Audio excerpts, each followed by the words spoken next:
Third reading of the bill. An act facilitating better interactions between police officers and persons with autism spectrum disorder, Senate number 2542. So, bill's been read a third time. The bill is before the body on the question of engrossment. Senator Comerford. Thank you, Mr. President, and through you to our colleagues. Mr. President, I rise in strong support of an act facilitating better interactions between police officers and persons with autism spectrum disorder. Before I talk about this bill, I want to extend my own heartfelt congratulations to the senator from Gloucester. That was a beautiful celebration.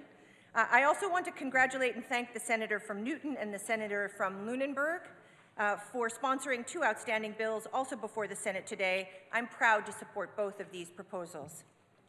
My heartfelt thanks, Mr. President, to our Senate President, our Chair of Ways and Means, and the senator from Lynn, who have supported this bill from the start with great compassion and great enthusiasm. I'm very grateful to you. Thank you as well to the Advocates for Autism of Massachusetts, the ARC of Massachusetts, Pathlight, the Black Autism Coalition, Autism Connections, the Massachusetts Chiefs of Police Association, the State Police Association of Massachusetts Troopers, the Massachusetts Police Association, the Central Mass Police Chiefs Association, and the Municipal Police Institute, all of which have backed this beautiful bill. We call this the Blue Envelope Bill, Mr. President. In 2020, my team and I were contacted by Lynn, a constituent from Leverett, who wrote, quote, "As a mother with an adult son who is on the spectrum and desires to drive, my biggest fear is what would happen if he was pulled over by a police officer who could misinterpret his smile or facial expression or his inconsistent eye contact to be disrespectful." Lynn let us know about a law in Connecticut creating a voluntary blue envelope program for drivers with autism spectrum disorder. Here's an example of the Connecticut bill, the Connecticut envelope. The blue envelope can hold a driver's license registration, insurance cards, and has instructions on the outside for the officer or first responder on the driver's diagnosis, potential triggers, emergency contact information, and how best and most effectively to communicate.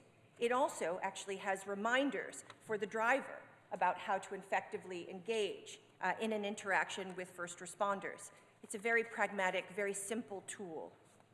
Lynn asked us if we could work toward a similar law here in Massachusetts. That was the email. Well, a short while later, I had the opportunity to visit the UMass Amherst MACI program, which stands for the Massachusetts Inclusive Concurrent Enrollment Initiative. And I think we all know in this chamber that it's one thing to have a good idea, and many of our constituents have important ideas which reach us and urge us to act. It's quite another to take that idea and move it into sharp, effective advocacy. So the MACI program, as many of my colleagues know and support, they provide across the state students ages 18 to 21 with significant, typically autism or intellectual disabilities, the chance to attend college, supported by a program coordinator, educational coaches, and peer mentors. MACI is funded by this legislature and administered by the Department of Higher Education. It was there I met Max Callahan, and Max is with us today in the chamber. Max, if you would stand up if you want to. Ladies and gentlemen, this is Max Callahan, the constituent from MACI. Hello, Max, and thank you. Max was aware of the blue envelope bill and talked to me passionately about the bill and about how traffic stops or emergency situations can be very challenging for drivers with autism spectrum disorder.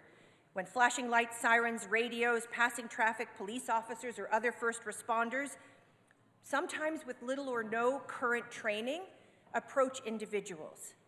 And Max talked, and you'll remember Max, about how sometimes disorienting this can be, both for the officer or first responder, but certainly for the person driving the car, the person with autism spectrum disorder. Over the following months, after Max was the best, most passionate advocate, he worked with program coordinator Mark Sina, who is here with us, also from the MACI program, and UMass Amherst Chief of Police, Tyrone Parham. Chief Parham, thank you. Mark and Max, thank you. to build more awareness about support for this legislation. Actually, Chief Parham took it upon himself to survey every single chief of police in the 4 western counties to get their buy-in for this beautiful idea.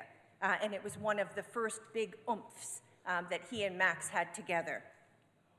I'm really honored that they're all here with their colleague Emery in the chamber to witness today's vote.